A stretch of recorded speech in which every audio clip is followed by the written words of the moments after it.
Weather update.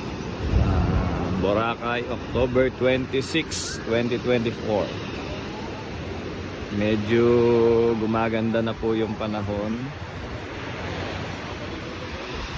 Hindi katulad nung nakaraang araw. Medyo masama kasi ang panahon dito dahil dun sa bagyong Christine.